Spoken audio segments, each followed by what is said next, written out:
Boa noite, meus amigos. Estamos aqui de volta. Como sempre, começamos esse programa invocando a Santíssima Virgem Maria e o Santo Padre Pio de Pietrelcina, para que roguem a Deus que nenhuma injustiça se cometa nesse programa.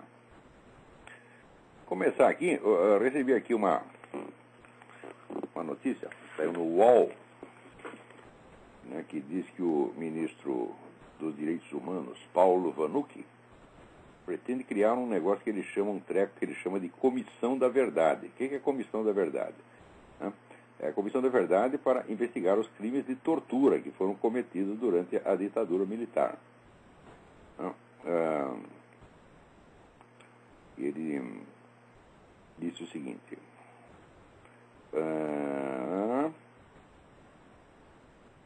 nos últimos...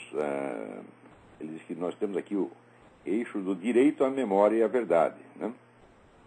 Então, estamos aqui interessados em recuperar a verdade sobre o nosso passado. Mas, curiosamente, você vê, ele quer a verdade só sobre uma parte da história, né? A verdade sobre os crimes de tortura, que são crimes hediondos, evidentemente. Porém, nós nunca podemos esquecer que esses crimes de tortura, crimes hediondos de tortura, foram cometidos contra autores de outros crimes hediondos, que é o crime de terrorismo.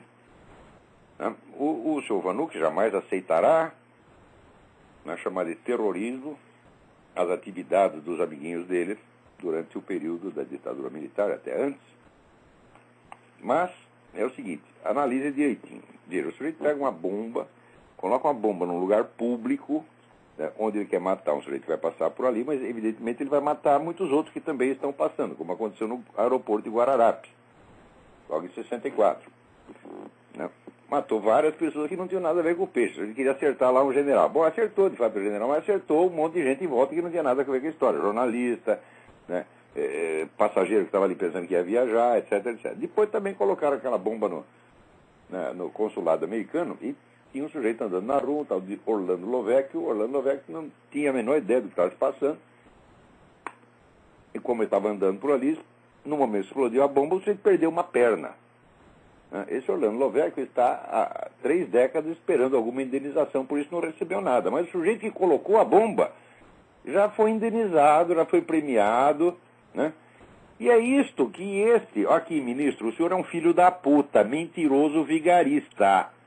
É isso que o senhor chama de Comissão da Verdade. O senhor não tem nenhum direito de prostituir a palavra verdade dessa maneira.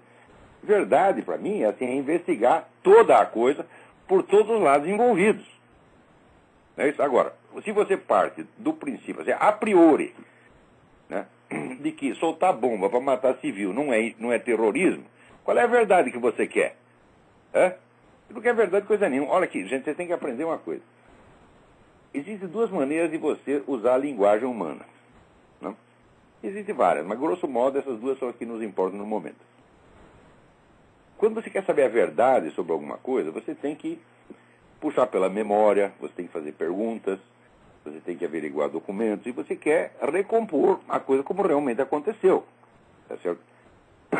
Se você já tem uma atitude tomada, já tem uma emoção que já atinge antecipadamente tudo o que você vai enxergar, você não quer verdade nenhuma, meu filho. Olha, eu sei, sempre que eu procuro a verdade, eu acabo tendo que engolir sapo. 1000 vezes já me aconteceu de eu achar que a coisa era de um jeito e depois descubro que era exatamente o contrário. Não pode esquecer que eu já fui um desses Paulos Vanucchis, eu já acreditei nessa tal da verdade que esse idiota acredita. Tá?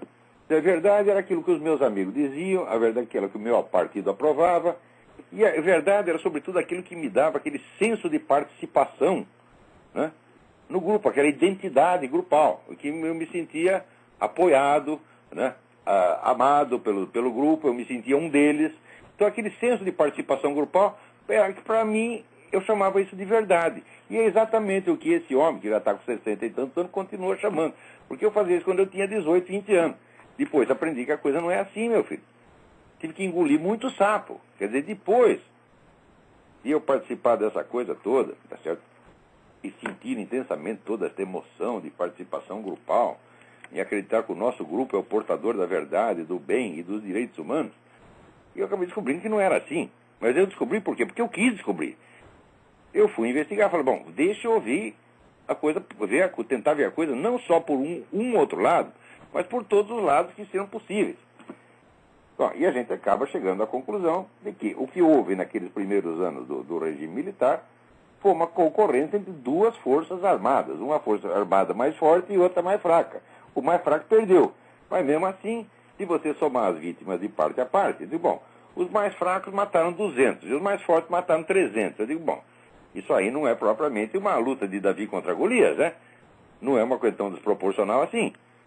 Agora, por que esses 200 crimes cometidos pelos amiguinhos do seu Paulo Vanucchi não fazem parte da verdade histórica? Por que repentinamente, por um passe de mágica, você retira o rótulo de atos terroristas desses crimes? Com que direito você faz isso? Olha, se jogar uma bomba, botar uma bomba num lugar público, arriscando matar inocentes, não é terrorismo? Então me diga o que é terrorismo, seu Paulo Vanucchi. Agora, por que os atos de terrorismo não vão ser investigados também? Por que você põe uma tampa de cimento em cima disso? Não pode falar disso, tá certo?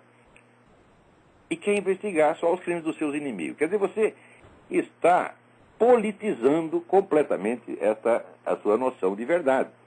Quer dizer, o seu Paulo Vanucchi é o tipo da pessoa, quando diz a palavra verdade, o que ele quer dizer? Verdade é aquilo que eu e os meus amigos gostamos. Verdade é aquilo que nos faz sentir bem. É esse o conceito de verdade. Agora, como é que podemos permitir que um vagabundo com essa, sem mínima noção da verdade, tá entendendo? É um sujeito que tem, vamos dizer, uma incapacidade patológica de se interessar pela verdade, ocupa um posto de ministro dos direitos humanos. Ele está lá, ministro dos direitos humanos é para dar dinheiro do governo, de tirar dinheiro do imposto, e dá para vagabundo, dá para terrorista. Agora, as vítimas dos terroristas, os terroristas, nessa altura, parece que já chegou em 4 bilhões as indenizações. Que o sujeito comete um crime e recebe uma indenização pelo crime que ele cometeu. Como é que é isso? Né? Ademais, tem outra coisa.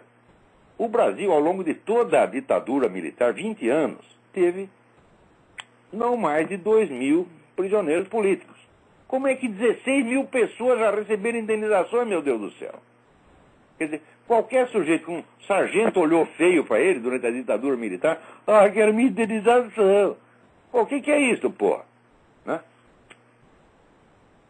Quer dizer, eu poderia pedir indenização, porque uma vez eu fui interrogado durante 6 horas no quartel da polícia. Não, fiquei detido lá 6 horas esperando vir o sargento me interrogar. Eu poderia dizer, estou traumatizado, eu quero minha indenização, como esses caras fazem. E se enchem de dinheiro. Agora, as vítimas dos terroristas, não. Isso faz mais de 30 anos. Né? As famílias estão esperando indenizações até hoje, não receberam nada. E para a família do sargento Mário Cosel Filho, que foi explodido em pedaços, não deu nem para recompor o corpo. Né? Que era um recruta na época. O governo ofereceu uma pensão de R$300 por mês, isso depois de 30 anos, que daí você insulta, uma cuspida na cara. Enquanto aí esse bando de puta, tá, que cerca esse seu Paulo Vanucchi, isso tudo para mim é puta, tá, estão lá se enchendo o cu de dinheiro. E agora vem falar comissão da verdade. A verdade é o caralho, ministro. Pô, tem um pouco de vergonha nessa sua cara. E não pensa o seguinte, que mas é uma divergência ideológica, o senhor está na direita, eu estou na esquerda, o senhor deve ser mais educado. Isso aqui não é uma questão de polida divergência de ideias. Não, é divergência do homem honesto. Eu sou um homem honesto, sincero, e você é um vagabundo mentiroso. Você é vigarista. É isso que você é. Quer dizer, não posso respeitar o crime. Posso respeitar uma outra ideia, mas um crime não. E o que vocês fizeram? Um monte de crime naquela época e estão fazendo mais. E quer que eu respeite isso? Ora, vai a merda, porra. Aqui eu recebo do André von Kugland uma carta muito interessante aqui. Tentei ligar durante o programa, mas creio que minha conexão não ajudou. O senhor esqueceu de dizer no programa a explicação para o fato de as alterações do CO2 se seguirem as da temperatura. Porque apareceu na Rede Globo aquele velho gráfico do Al Gore, em que você tem duas curvas. Você tem as curvas do aumento de temperatura e tem as curvas do aumento das emissões de CO2.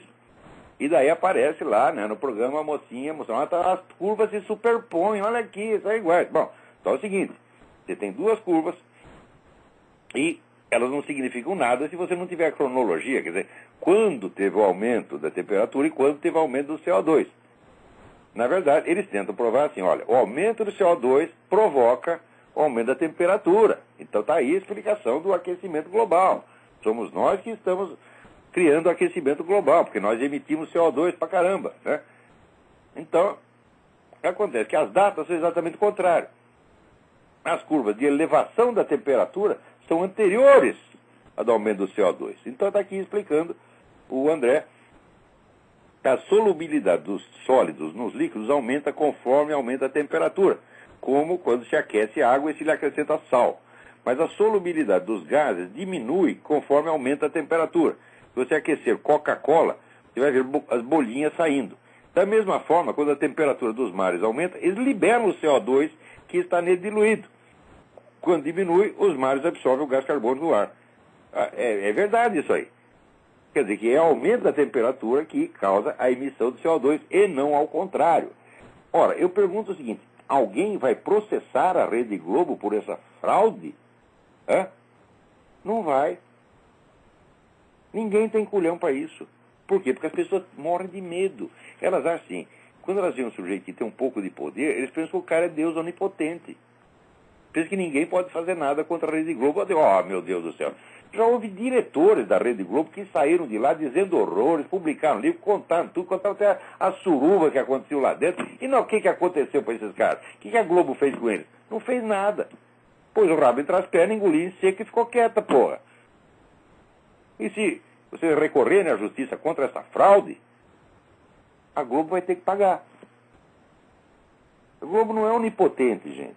O PT também não é onipotente. Você se torna onipotente na medida em que você assume a sua impotência, tá certo? Como um decreto divino, né? Que é esse tipo de fatalismo brasileiro. Ah, nós não podemos fazer nada. Bom, se você acredita nisso, e se você recua, chega um momento em que daí de fato você não pode fazer nada. Isso aconteceu nas eleições de 2002 e 2006, quer dizer, até, digamos, uns 6 meses antes da eleição, você pode fazer alguma coisa. Por exemplo, nas 2 eleições, se tivessem divulgado as atas do Foro de São Paulo, mostrando as conexões do seu Lula com o FARC, com o MIR, né? O MIR chileno, etc. O cara jamais teria sido eleito nem vereador. Agora, daí, chegou a eleição, ninguém falou disso, todo mundo ficou quietinho. Em 2006 também todo mundo ficou quietinho. Então, chega uma hora, quer dizer, 2 dias antes da eleição, não adianta mais você falar nada. Então daí a coisa se torna inevitável, né? Mas não era inevitável na origem. Do mesmo modo, essa onipotência da Rede Globo não é uma coisa inevitável. Mas vai chegar uma hora em que ninguém mais vai poder mexer com a Rede Globo, pô. Peraí, tem alguém no telefone aí. Alô? Alô? Não pegou a ligação. Né? Agora aqui, eu recebo uma carta da Leila Regina. Né? Ela diz que toda aquela situação deprimente que eu descrevo no meu artigo Geração Maldita, ela diz que observou tudo isso na universidade, que já até se afastou da atividade universitária, que nem aguentava o ambiente. Ela diz, mas em se tratando de, aspas, uma ação vigorosa, implacável contra o império da maldade, da mentira e da estupidez, fecha aspas, que é a expressão que eu usei no artigo, qual seria essa atitude? No plano individual eu vejo esse caminho, já que sei que isso é possível, e muitos são os momentos em que nos realizamos em direção ao bem. A verdade é a beleza. Mas quando se trata do problema típico de uma geração, você vê alguma ação vigorosa possível? Eu vejo inúmeras. O problema não é a falta de possibilidades de ação. O problema é a falta de pessoas decididas a empreender a ação e qualificadas para empreendê-la. Porque às vezes você se revolta contra alguma coisa, mas você não tem o conhecimento, você não tem a visão suficientemente ampla da coisa, então você não pode agir. Então a primeira coisa é adquirir conhecimento. Quer dizer, o conhecimento é uma coisa obrigatória para o ser humano. No Brasil, acredita-se que a ignorância é um direito fundamental. Um dos direitos humanos fundamentais no Brasil é o direito de ignorar tudo. Quer dizer, a ignorância é um direito humano. Agora, o conhecimento é uma concessão. Mas se você quiser estudar alguma coisa, né, se você se comportar bem, né? Se você não nos humilhar por seu conhecimento, nós até permitimos que você estude um pouco. Mas tem que se comportar. Você tem que mostrar que você é um bom sujeito, você tem que ir no futebol, tem que cantar sambinha, tem que ir em baile de carnaval, para mostrar que você é um sujeito humilde, que você não é um intelectual arrogante. Não é isso? Então, você tem assim, tem que gostar do Chico Buarque de Holanda, né? Se você disser, não, eu prefiro o Johann Sebastian Bach, você é um pedante, né? É curioso, meu Deus do céu. Então, alô, tem alguém na linha aí? Alô, olá. Opa, quem é? Alô, dá para escutar? Perfeitamente. É legal. Legal, é o Henrique, São Paulo. Henrique, diga. Olá, tava falando aí do clima aí, mudança do clima aí. O Al Gore estava falando lá que os ursos polares estão morrendo afogados porque não tem onde apoiar no gelo para respirar quando eles nadam, né? Não sei se você ouviu isso aí. Já, inúmeras vezes. Já falou isso aí, então. Essa semana aqui o Alex Jones estava cobrindo isso aí. O urso polar não sabe nadar. Olha, o Al Gore vai tomar no cu. A coisa que o urso polar, o lugar do urso polar se sente melhor é na água, porra. Ai, meu Deus do céu. Só fazer as focas estão se afogando. E os peixes, então, estão morrendo afogados, porra. Não, mas sabe o que é? O Alex Jones estava falando essa semana no programa que está tendo um boom aí de urso polar agora. Nunca teve tanto urso polar no mundo como hoje ainda. Eu tenho uma fotografia aqui que alguém me mandou. Tem assim, os caras instalaram uma usina não sei aonde. A usina vai matar todos os ursos polares. Aparece os ursos polares andando em cima da tubulação, né? da usina, porra. Nesse sentido, muito bem, o urso um deitadinho ali, o outro andando em cima do tubo, brincando com aquilo. Mas, os ursos vão se afogar. Ah, pelo amor de Deus, pô. Desculpa interromper. A minha pergunta não é sobre os ursos, não. A minha pergunta é sobre uma figura que eu não consigo entender, aquele Henry Kissinger. Esse cara é um tipo misterioso. Misterioso, porque é o seguinte. Oficialmente, e de acordo com, vamos dizer, a imagem que projeta dele a turma da esquerda, ele é o maior direitista, reacionário, etc, etc. Mas é o seguinte, ele foi o sujeito que nos acordos de Paris, ele entregou tudo para o Vietnã do Norte, tudo, muito mais do que precisava. Então é o seguinte, tem gente que diz assim, esse cara deve trabalhar para a KGB. Mas agora no Brasil é o seguinte, você fala que o sujeito trabalha para a KGB, daí os caras fazem assim, sabe qual é a resposta? Ele disse que o Henry Kissinger é comunista. Eu digo, não, ser comunista é uma coisa, trabalha para a KGB é outra. O mundo está cheio de reacionários que trabalham para a KGB. Porque os caras acham, eles são tão imbecis aí que eles acham que ser comunista é uma questão de crença profunda. Eu digo, não é, meu filho. A crença subjetiva só interessa no caso de pessoas, vamos dizer, de homens de ideias. Então, o intelectual, tá bom, ele interessa saber o que ele pensa. O cidadão que não é um intelectual, cuja atividade principal não é na esfera das ideias, as ideias dele têm pouca importância. O que importa é as conexões verdadeiras que ele tem. Ele não vai agir segundo suas ideias, mas segundo a conveniência do grupo ao qual ele está associado por laços políticos ou financeiros ou de qualquer outra natureza. Se você perguntar, por exemplo, o Lula é comunista? Fala, não sei. O Lula tem QI 12, meu filho. Ele não tem nenhuma ideia na cabeça, quanto mais duas. Você está entendendo? Então o que interessa não é as ideias dele. O que interessa é o seguinte, ele tem um compromisso com a Farc, ele está amarrado a esse compromisso por 1001 laços, e ele, assim como diz o mineiro, quem tem cu tem medo. Tá certo? Ele nunca vai desagradar a Farc, senão a Farc o mata. Se você assinou lá um documento se comprometendo a defender a Farc, não defende, no dia seguinte a Farc manda a conta para você. Então não interessa saber o que ele acha, o que ele sente, o que ele crê. Interessa saber em que grupo ele está ligado. Quando você vai ver o negócio do Henry Kissinger, é claro que o Henry Kissinger não é uma besta quadrada. Ele não é burro o suficiente para ser comunista. Tá certo? O Henry Kissinger é um grande historiador, né? Afinal de contas. Então, se ele fez isso para favorecer os comunistas no Vietnã do Norte, ele teve alguma razão para fazer. Essa razão pode ser dinheiro, pode ser algum plano estratégico pessoal que ele tem a longo prazo. O Henry Kissinger é um membro importante do CFR. E como membro do CFR, ele não está interessado na segurança nacional americana, mas exatamente em quebrar a segurança nacional americana para implantar o governo mundial. Então, se num determinado momento favorecer os comunistas ajuda a quebrar a espinha dos Estados Unidos, é exatamente o que ele vai fazer, porra. Agora, num outro momento, né, ele pode agir da maneira contrária. Mas no caso dos acordos de Paris, que foi quando terminou a Guerra do Vietnã, aquilo foi obviamente um ato de traição. Porque eles entregaram o Vietnã do Sul, que era aliado dos americanos, entregaram na mão do Vietnã do Norte. O que é que o pessoal do Vietnã do Norte fez? Imediatamente começou o genocídio. Né? E que piorou ainda, porque o genocídio, quando ele se estendeu ao Camboja, somando tudo, morreram 3 milhões de pessoas. Entre o Vietnã do Norte e o Camboja, 3 milhões de civis foram mortos em tempos de paz, a paz do seu Kissinger. Ora, na guerra, morreu entre 800 e 900 mil pessoas. Ou seja, a paz foi 3 vezes pior do que a guerra. Que culpa disso que é? Do seu Kissinger e seus cupincha. Espero ter respondido a sua pergunta. Entendi, Olavo. Muito obrigado. Vou desligar o telefone. Muito obrigado. Tudo eu.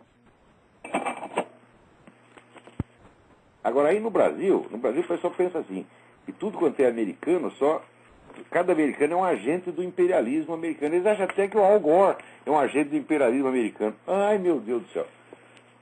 Outra coisa, aqui tem uma pergunta muitíssimo interessante. Fernando Carneiro, né? Ele diz, sobre as teses a respeito da conspiração Bilderberg, não seriam fruto de alguma mistificação por parte tanto dos frequentadores quanto dos opositores? A tese dos opositores parece não levar em conta outros agentes, somente os capitalistas, os grandes políticos ocidentais. Quando você fala opositor, senhor, você está se referindo especificamente a Alex Jones. Né? O Alex Jones é o seguinte, ele é uma fonte importante de informações, tá certo? Só que o mais importante ali são as informações que ele não dá. Porque quando ele fala nova ordem global, ele de fato só se refere aos capitalistas americanos. Então ele acaba dando uma impressão de que o globalismo é imperialismo americano. Eu digo, ele nunca fala da KGB, nunca fala dos chineses, né? Nunca fala dos muçulmanos.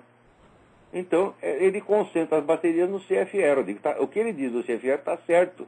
Tirando um ou outro exagero, está certo. Mas por que essa insistência só num lado da coisa, deformando completamente o quadro geral?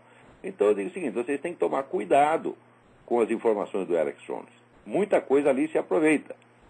Quer dizer, mas não é uma coisa que você possa, assim, não é uma fonte realmente idônea. Tá? Eu considero uma fonte importante, mas não totalmente idônea. Tá? Daí ele diz, outras coisas, outro problema, o governo mundial. Não estaríamos subestimando as possíveis dissidências e disputas em torno dele, mas sem sombra de dúvida, Fernando, mas é exatamente isso que eu estou falando. A nova ordem global se compõe de 3 forças independentes que, na maior parte dos casos, estão aliadas, agem em conjunto para atingir um fim que é bom para os 3, que é a criação do governo mundial. Esses grupos são, primeiro, essa turma do Bilderberg, CFR, etc. Então vamos chamar isso de globalismo ocidental. Tá certo? Segundo, o movimento comunista, que é tão poderoso e tão rico quanto essa gente, não se iludam. Né? A KGB tem mais dinheiro do que todos eles somados. Por quê? O orçamento da KGB, minha gente, era ilimitado e secreto. Nem o parlamento soviético podia saber quanto dinheiro a KGB gastou. Né? Então, e pior, depois do, aspas, fim do comunismo, fecha aspas, o que fez o senhor Gorbachev? Pegou pelo menos um terço, calcula pelo menos um terço do orçamento da KGB, e espalhou pelo Ocidente, criando um monte de firmas, testa de ferro. Você não sabe quem são os donos dessas firmas. Elas estão agora o dinheiro da KGB está misturado ao dinheiro de todo mundo e não dá para você saber mais que é a ação da KGB. Ou seja, melhorou formidavelmente a situação da KGB. Quer dizer, você tem uma imensa lavagem de dinheiro no mundo. Por exemplo, eu vou dizer para você, aí no Brasil vocês são trouxas, o pessoal fica celebrando, investimento estrangeiro está chegando, olha que coisa maravilhosa, agora o Brasil está prosperando. Olha, esse dinheiro, de grande parte, é, firmas espanholas. Essas firmas espanholas são todas controladas por russos. Todas. Porque a Espanha não tem dinheiro, meus filhos. Durante a Guerra Civil Espanhola, todas as reservas nacionais de ouro espanhol foram levadas para Moscou, a pretexto de protegê-las. Os espanhóis nunca mais viram isso. Então, quando você vê uma firma espanhola gigantesca, é dinheiro da KGB. Então, tem investimento russo, investimento chinês e investimento espanhol que é russo. E é isso que vai dominar o Brasil daqui a pouco. E o pessoal achando que, prova, o nosso capitalismo está crescendo. Digo, meu Deus do céu. A compreensão que esse pessoal tem de comunismo e capitalismo é tão primária, mas tão primária, faz coisa de criança.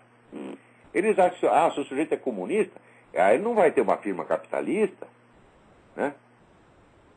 Se o cara é comunista, então ele só quer saber de propriedade estatal. Eu digo, mas meu Deus do céu, nunca foi assim e nunca pode ser assim. Né? Quer dizer, a participação intensa em atividade capitalista é um elemento essencial da estratégia comunista desde o tempo de Lenin. Outra coisa, você não pensa que o sujeito é comunista, ele vai tomar o poder, no dia seguinte ele vai estatizar tudo, só se for louco.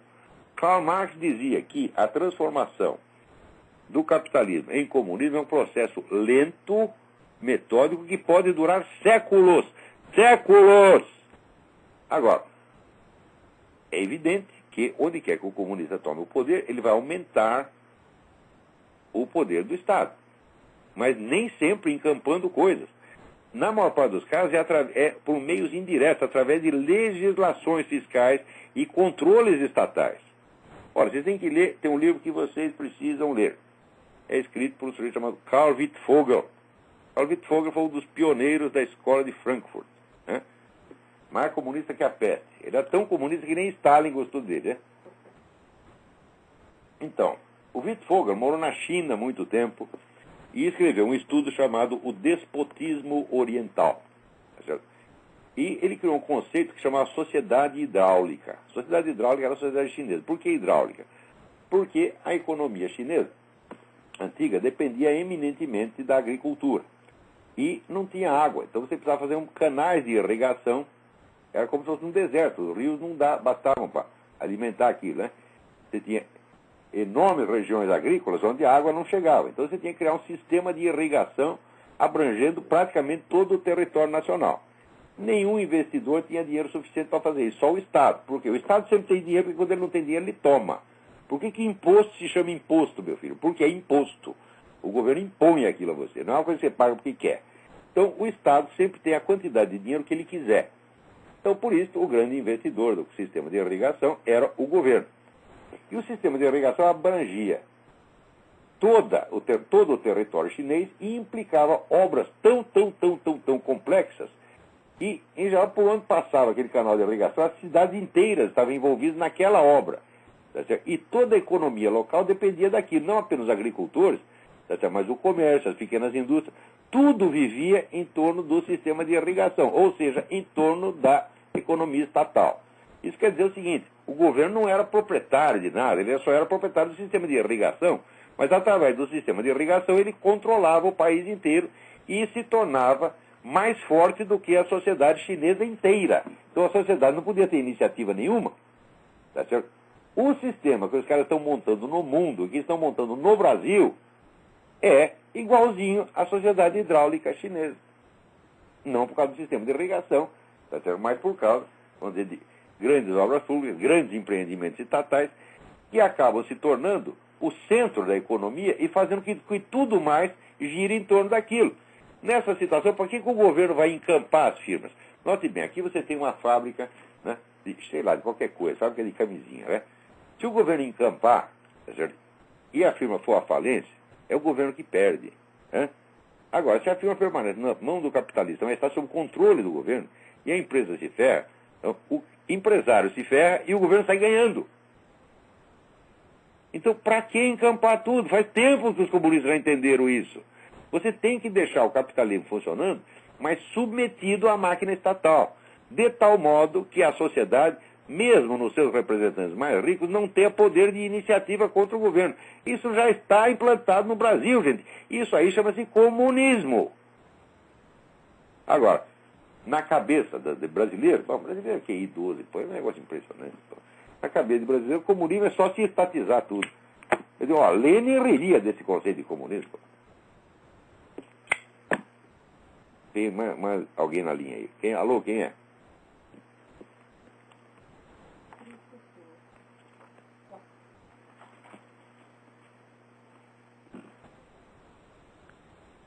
Alô, que é o Alô? Felipe. Felipe, tudo bem?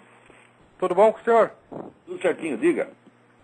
Eu tenho uma pergunta sobre o Ortega y Gasset. Passa. Eu li o Rebelião das Massas. Em determinado trecho ele diz que a decadência do Ocidente se dará tanto com a cultura quanto com a técnica. E ele refuta o Oswald Spengler dizendo que o Spengler acreditava que a técnica subsistiria à queda da alta cultura. No contexto de hoje, quem está certo? Tem razão, é? É que parece que os dois têm razão por algum lado, não tem? Bom, o Ortega y Gasset via a técnica como um elemento altamente perigoso que podia realmente se sobrepor à alta cultura. Isso aconteceu. Mas ele acreditava que a longo prazo, sem a alta cultura, a própria técnica acabaria acabaria entrando em decadência. Isso não aconteceu. Então, vamos dizer, dos dois, eu acho que o Spengler, nesse ponto, tinha razão. Spengler escreveu também um bocado de besteira, né? O homem é um gênio, um grande historiador, mas uma teoria geral da história sempre tem que dar errado. Quem quer que faça uma, sempre vai errar. Não existe teoria geral da história. Né? Ele erra, o Toynbee erra, o Sorokin erra, todos que tentaram isso erram. Não é possível uma teoria geral da história humana. Só é possível uma teoria formal, uma teoria metodológica. Aí sim. Uma teoria substantiva do conjunto da história é impossível por um motivo muito simples. Você só pode fazer uma teoria geral de um fenômeno que você abrange na sua totalidade. A totalidade da história nós só teremos quando acabar a história. Quando vai acabar a história? Quando vai acabar o mundo? Ninguém sabe. Então, ninguém sabe o futuro e por isso mesmo não pode haver uma teoria geral da história. Quando você pôs o ponto final na sua teoria geral da história, já aconteceu alguma coisa que não estava na teoria. Isso é uma observação do Eric Wegener que eu acho absolutamente irrefutável, tá certo? Então, os dois de algum modo erram, porque os dois têm uma teoria geral da história. O Ortega mais modestamente. Mas agora, o fato do Ortega estar errado nesse ponto não invalida o livro. Esse Rebelião das Massas é um dos grandes livros, tá certo, de filosofia política do século XX. Além do mais, o Ortega é o maior prosador da língua espanhola de todos os tempos. O que ele faz com a língua espanhola é um milagre. Mesmo quando ele está errado, né, aquilo é tão bonito, tão bem feito, que o erro que ele comete te ajuda a descobrir a verdade. Isso é que um grande escritor deve fazer. Mesmo quando ele erra, ele está te ajudando. Professor, mas eu tenho uma outra pergunta relacionada ao tema. A politização da ciência, como a gente vê no caso do aquecimento global e do antitabagismo histérico, não tem a ver com essa decadência da técnica por causa da política? E, portanto, o Ortega y Gasset teria acertado, de modo mais atrasado, mas teria acertado? Em alguns desses pontos, sem dúvida. Quer dizer, os caras, em nome de objetivos políticos, eles acabam destruindo a própria ciência. Mas a gente não pode dizer que isso seja a regra geral. Afinal de contas, a tecnologia continua progredindo. E veja, mesmo no campo da climatologia, nós não podemos julgar a ciência climatológica inteira pelos seus representantes aquecimentistas, Al Gore e outros. Vamos dizer, essa ciência continua fazendo progresso. Agora, o que pode acontecer é que o aparato repressivo criado por esse pessoal aquecimentista sufoque a divulgação da ciência verdadeira. Às vezes, o próprio sujeito que está metido nisso, ele descobre a verdade e a esconde, como aconteceu. Esse pessoal do East Anglia, o tal do Philip Jones, ele é um excelente climatologista, ele sabe a verdade. Ele escondeu por quê? Porque é um filho da puta vigarista. Porque ninguém vai me dizer que um diploma de climatologia, de biologia ou de geologia vai tornar o sujeito mais honesto. Não vai. Né? Então, a fraude científica nem sempre reflete uma decadência da ciência, mas apenas uma ocultação dela. Por exemplo, nesse caso antitabagista, isso eu vi com os meus próprios olhos, tá? Eu via o que a Organização Mundial da Saúde publicava em revistas e jornais e o que ela publicava nos seus documentos internos. Então, quando você lê os documentos, as publicações técnicas, a verdade está toda lá. Por exemplo, quando esse estudo do fumo passivo, Né? Eles divulgam, o fumo passivo está matando. Tá bom, isso é o que eles dizem no jornal. Na publicação técnica, eles confessam que, primeiro, essa estatística de fumo passivo é chute. É uma estimativa feita com base em puros depoimentos subjetivos. Eles pegavam pessoas que estavam com câncer e perguntavam, você conviveu com pessoas que fumavam? Sim. Você acha que a fumar cigarro deles prejudicou você? Sim. E daí você somava e dizia, está vendo? O fumo passivo está matando. Isso, evidentemente, é uma metodologia extremamente falhada. Né? E nas publicações técnicas eles reconhecem que a metodologia é, só que eles não contam para ninguém. O povão pensa que o pessoal mediu o fumo na atmosfera. Medir resíduos de fumo na atmosfera é impossível. Não, isso não pode acontecer. Não dá para fazer isso. Então eles recorreram ao método dos depoimentos de doentes terminais. O senhor está lá morrendo de câncer, está morrendo de enfisema. Você acha que ele está muito satisfeito? Hã? Se ele encontrar alguém em quem ele possa lançar a culpa, é claro que vai lançar. Ah, estou assim porque aquele filho da puta fumou. Você está entendendo? Então é assim, eu já vi isso aí, pô. Uma vez estava na conferência no SES, era assim, um auditório de 2.000 pessoas. Eu puxei um cigarro e imediatamente o sujeito lá começou a tossir. E reclamou, mas eu digo, peraí, eu não acendi ainda. Espera pelo menos eu acender. Né? Então, essas são reações de histeria coletiva criada não por uma pseudociência. A ciência que estudou isso, ela é autêntica, ela é verdadeira. Só que só é divulgada a parte falsa que interessa ao movimento político. Então, qualquer dos caras que estudaram o negócio de fumo passivo, eles sabem que esse estudo é meramente conjetural. É uma média conjetural criada em cima de depoimentos cuja validade é, no mínimo, duvidosa. Então, você vê, o que pode haver é uma deterioração, isso sim, da imagem pública da ciência. Porque na hora que você começa a fazer fraude em cima de fraude, e eu acho que isso já está acontecendo, né? Então a população vai acabar não acreditando mais em ciência. Vai achar que ciência é uma espécie de macumba, e hoje em dia é mesmo. Né? Ok, Olavo, eu vou desligar. Muito obrigado. Obrigado eu. Boa noite. Boa noite.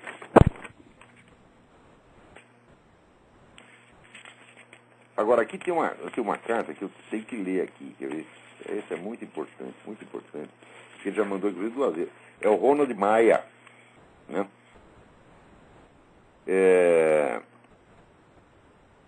Ele diz, como ex-aluno do Colégio Militar do Rio de Janeiro, e não tendo seguido carreira militar, mantenho encontros periódicos para os antigos companheiros. Trata-se de uma tradição cultivada por todos que lá estudaram. Né? E daí ele chega e pergunta para os oficiais e para os comandantes, etc. Como é? E toda essa corrupção, esse bando de criminoso que está em cima, né? Vocês não vão fazer nada, não? Daí, e as respostas? Sempre evasivas. Como o senhor sentencia, os pusilânimes só querem saber de manter suas boquinhas atuais. É revoltante e repugnante. Aliás, quanto ao ministro das cidades, além de ter se tornado um babador desassombrado do apedeuta, protagoniza também um papel que reveste do aspecto já enfocado pelo senhor. Refiro à inteligência, tão decantados por todos da turma, pois que em termos de resultado nas provas de lauréis obtidos, o Márcio Forte Almeida, ministro da cidade, é um campeoníssimo. Ora, isso aí eu já observei muito entre os militares. Quando o sujeito tira boas notas no colégio militar, eles acham que o sujeito é um gênio intelectual. Eu digo, não é isto. Nenhuma capacidade humana pode ser jamais julgada por notas escolares. Nunca!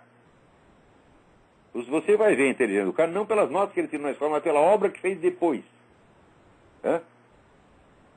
Ora, a inteligência que se usa para fazer um exame numa escola é uma. A inteligência que se usa para praticar ciência, arte, filosofia é outra completamente diferente. Cristo já disse, pelos seus frutos os conhecereis. Ele jamais disse, pelas suas notas os conhecereis. Então, eu não reparei isso entre os meus amigos militares, eles tinham esse vício mental de julgar a inteligência pelas notas do colégio militar, da academia militar. Isso é um grande erro. Quer dizer, espera ver o que o sujeito faz.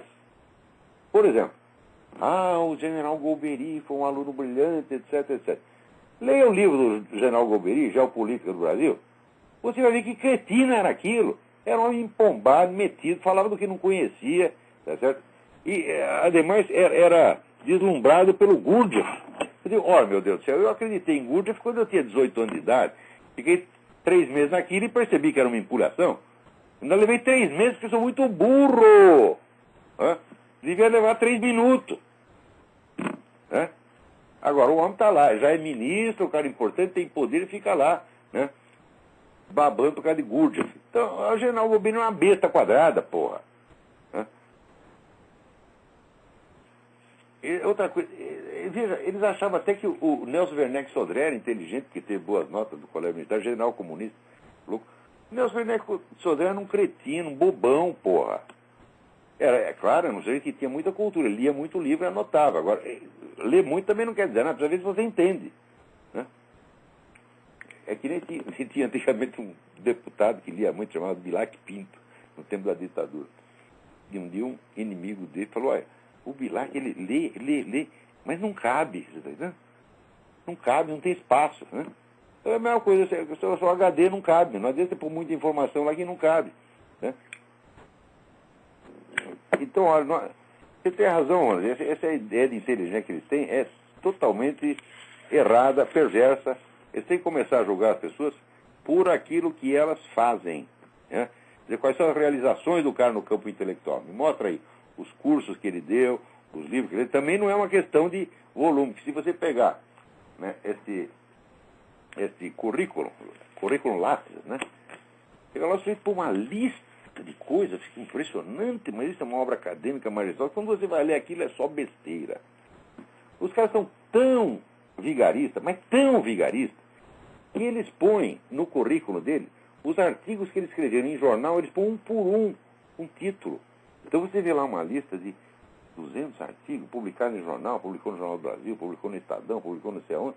Você fica impressionado. Olha, eu já escrevi uns 3.000 artigos, eu jamais faria uma coisa dessa. Eu vou botar no meu currículo, botar os títulos dos meus artigos de jornal um por um. Eu nunca farei isso porque eu não sou vigarista. Né?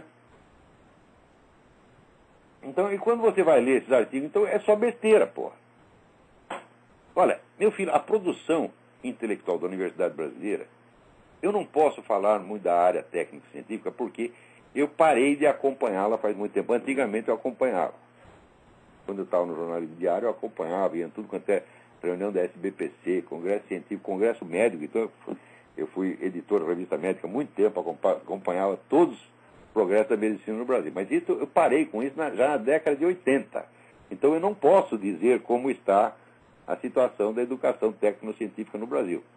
Mas, da área de filosofia e ciências humanas, eu continuo acompanhando e digo para vocês, é um negócio desastroso. Desastroso. Né? No Brasil, quando o sujeito chega, vamos dizer, assim, a fazer um trabalho do tipo, ele leu lá os livros de Hegel e escreveu, né, um estudo acadêmico a respeito. Quer dizer, ele chega ali e ele prova que ele entendeu alguma coisa de Hegel. Né? Isso aí no Brasil é o máximo da intelectualidade. O sujeito, porque ele fez isso, já o chamam de filósofo. Porque ele leu os livros do outro e mais ou menos entendeu. Mas meu Deus do céu, isso aí não é obrigação de todo mundo? Isso é obrigação mínima. Se você faz um curso de filosofia, você tem que entender todos os filósofos que você estudou, porra. Não tem nada demais isso aí. Agora quero ver o que você faz com isso depois. Se dissesse, você fez uma nova interpretação de Hegel, uma coisa inédita, etc. Não tem nada de inédito, porra. Olha, a única obra, tirando as minhas, que eu vi onde tinha alguma coisa de novo a respeito da interpretação, não da filosofia própria, mas da interpretação do filósofo, foi o livro da Marilena Chauí sobre Spinoza. A interpretação é original, só que está errada. Está errada e o livro tem 1000 páginas, um livro absolutamente desconjuntado, né? Vamos dizer, não tem começo, meio e fim, é um caos, mas ela mostra que ela tem algum talento. E que essa moça, se ela tivesse sido minha aluna, ela seria grande. Né? Por quê? Porque eu ia botar ela na linha. Agora, na USP, ficar aquele bando de velho, gagá, ela era muito bonita na juventude, os velhos ficavam tudo, sabe, né, com as cuecas molhadas, né, olhando a mocinha, e não botava ela na linha, pá. Pô, se ela me apresentasse aquele trabalho de Spinoza, eu falava, aqui, menina, você provou que você tem talento para fazer. Então agora faça. Né? Porque ela não fez. O livro dela é só a demonstração de que ela poderia fazer. Né? Tem 2 ou 3 ideias muito boas ali. Eu digo, por que não trabalho em cima dessas ideias? Né? Então, olha, a Marilena Chaui é o suprassumo da filosofia acadêmica no Brasil. E é vamos dizer, é uma principiante. Ela é uma amadora. Hein? Ela não conhece a técnica filosófica, não sabe analisar um problema. Ela sabe ler um pouco Spinoza e até ter uma ou duas ideias boas ali. Isso é o máximo que chega no Brasil. Né? E note bem, as pessoas que chegam a isso no Brasil, não chegam, somar tudo não dá 10. Então, e na área de sociologia e psicologia, então, bom, meu Deus do céu, aí assim, é uma exibição de retardamento mental, né? sem fim. Não há cultura universitária no Brasil, não há. Há uma cultura ginasiana no máximo. Na melhor das que ginasiana, meu Deus do céu. Olha aqui, eu fiz grande parte da minha formação estudando em livros que eram usados no ensino secundário francês.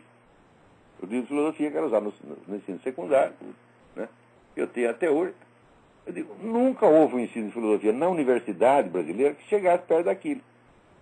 Eu tenho o curso de filosofia, por exemplo, o curso de filosofia de Ferdinand Alquier. Né? Alquier não é nenhum gênio da filosofia, é um filósofo razoável. Né? Mas eu, lendo o curso de filosofia dele, que era apostilas para o ginásio, para o ensino secundário, eu tinha orgasmos com aquilo. Eu falava, quando que no Brasil vai ter um treco desse? Não tem, não tinha e não tem. Agora tem menos do que tinha antigamente. Tem mais alguém na linha? Alô? Alô? Quem é? Alô, Olavo? Sim. Alô? Eu estou ouvindo. Olavo, André de Porto Alegre, tudo bom? Ô André, tudo bem? Tudo jóia com o senhor? Tudo em ordem, graças a Deus. Maravilha, que bom. Olavo, se desse para a gente voltar um pouco no assunto que o senhor abordou no início do programa, né, o que acontece, né, com o pessoal, que o pessoal fica nessa inércia, o pessoal não faz nada, mesmo ouvindo o que o senhor diz a tempo.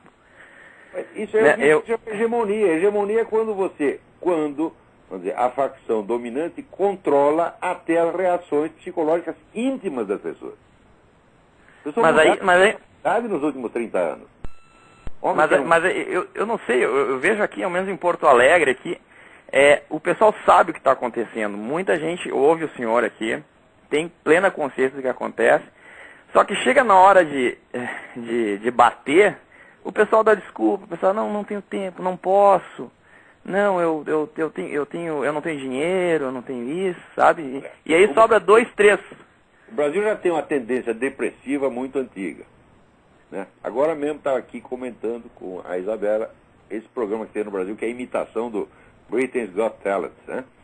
Só que é imitação divertida. Porque na Inglaterra eles fazem o programa para mostrar as pessoas que têm talento. E no Brasil eles fazem só para mostrar os camaradas grotescos, ridículos, para as pessoas jogar ovo em cima. Tá entendendo? Então é o culto do fracasso. Não era assim antigamente. Você verá, o Ari Barroso tinha um programa de calor.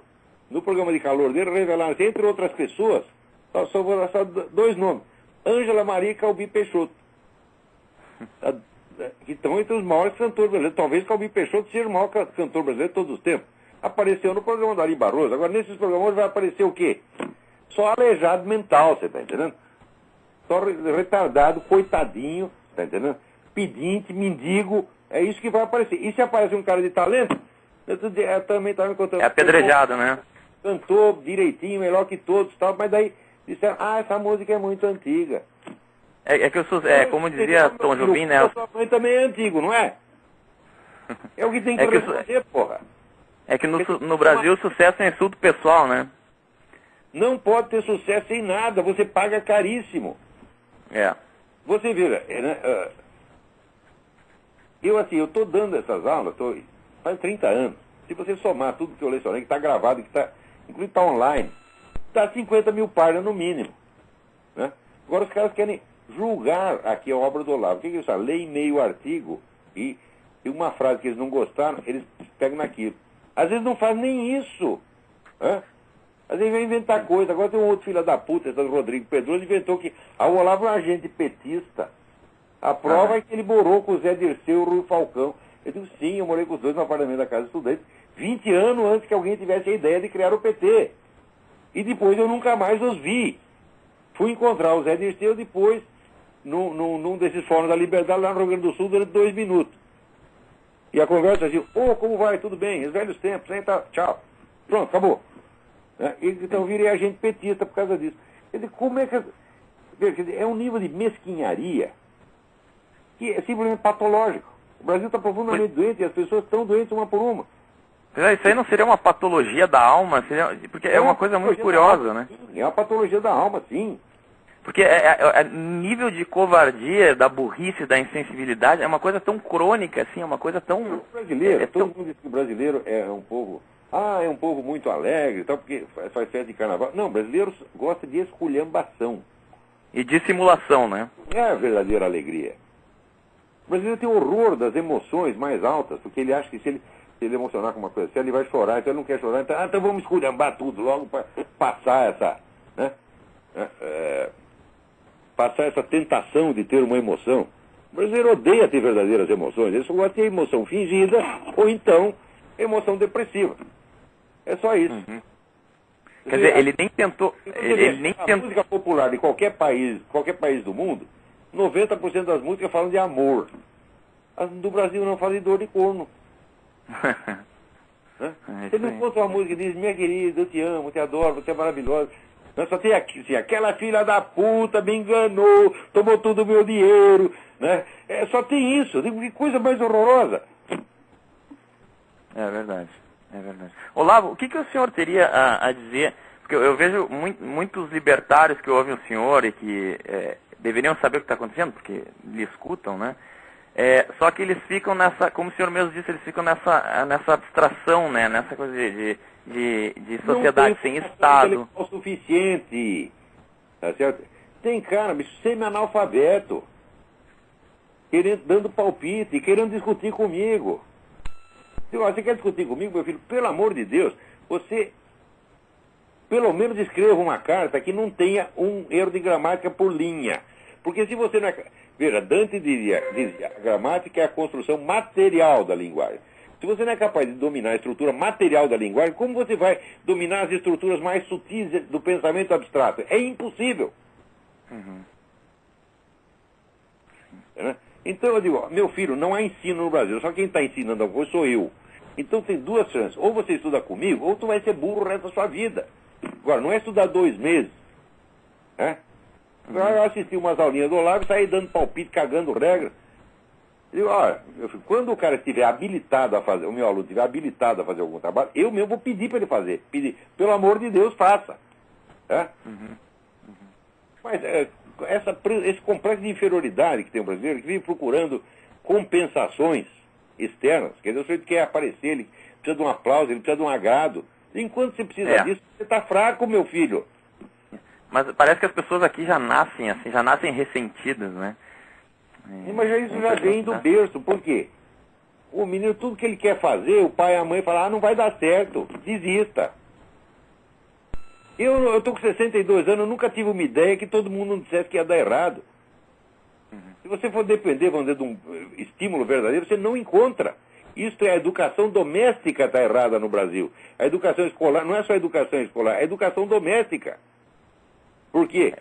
Você vê, há quantos anos não tem alguém que se interesse por estudar a educação doméstica? Teve aquela menina Mary, eu esqueci o sobrenome dela, Mary, que fez a história das crianças no Brasil. Mary Del Priore, exatamente. Que eu estava na comissão julgadora do prêmio Casagrande Senzala, eu dei o prêmio para ela, justifiquei e falei, isso aqui é uma obra benemérita. Por quê? Porque esse é um assunto que ninguém se interessa. E é um assunto fundamental. Como as crianças são educadas em casa. Isso é a base do país, porra. Eu encontrei um livro sobre isso. Claro que dei o prêmio, daria 10 prêmios se tivesse. Então, esse é as pessoas não pensam nisso. Como é o princípio da educação doméstica no Brasil. O princípio da educação doméstica é fazer do sujeito um ressentido, complexado, tá entendendo? Um fracassado. Né? Então, e para complementar... Pai, eu quero ser milionário quando eu crescer, eu quero ser banqueiro. Aí o pai, que isso, menino? Larga de ser besta, arruma emprego público, para de ilusão. Né? Você imagina, se você conhecido seu pai do Pelé. O pai do Pelé foi uma exceção. Mas tem milhares de Pelés no Brasil.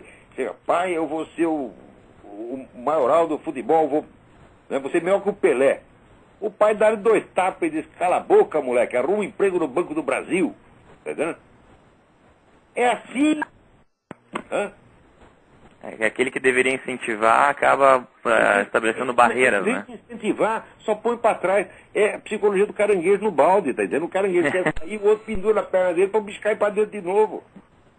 E depois... tem essa ideia errada também, né, Olavo, que o senhor falou no Brasil, acho que não é só dos militares isso, do menino que tira boas notas, ou do cara que passa no concurso público é tido como o cara inteligente, né? Quer dizer, se confunde a agilidade cognitiva com inteligência, né? Eu vejo os melhores alunos que tinham no meu tempo, né? Ora, eu conheço 2 caras que foram para frente, na minha geração. 2. Não vou dar o nome. Um sou eu. O outro não vou dar o nome. Talvez o cara não goste. Né? Mas é um cara da área de matemática, então ele foi muito bem. Foi para frente. Mesmo assim não foi muito, não. Ele chegou a ser o quê? Professor da USP, do grande merda. Né? Lá lecionando no MIT, não. Né? Então, foi todo mundo para trás. Quer dizer, você, por exemplo, jantar de ex-alunos, né? Quando você pega aqui, jantar de ex-alunos de uma escola aqui nos Estados Unidos, chega lá, tem um monte de deputado, ministro, senador, presidente de empresa, almirante, né? Agora no Brasil, enquanto de ex-aluno é só fracassado, porra. Mesmo quando o cara sobe na coisa errada. Sobe na putaria, sobe na roubalheira. Você tá entendendo? E o pessoal ainda inveja. O número de pessoas que... Menino, o que você quer ser quando você crescer? Eu quero ser o Zé Dirceu. Hã? Porra. O que você quer me aposentar, né? Eu quero criar um mensalão. Né? É só isso que a pessoa pensa. Quer dizer, os caras que querem subir na vida, querem subir na base da putaria. Agora, se o cara disser, pai, eu sou um gênio da matemática, eu vou ganhar um prêmio Nobel. Né? Pai, você deixa de besteira, menino. Né?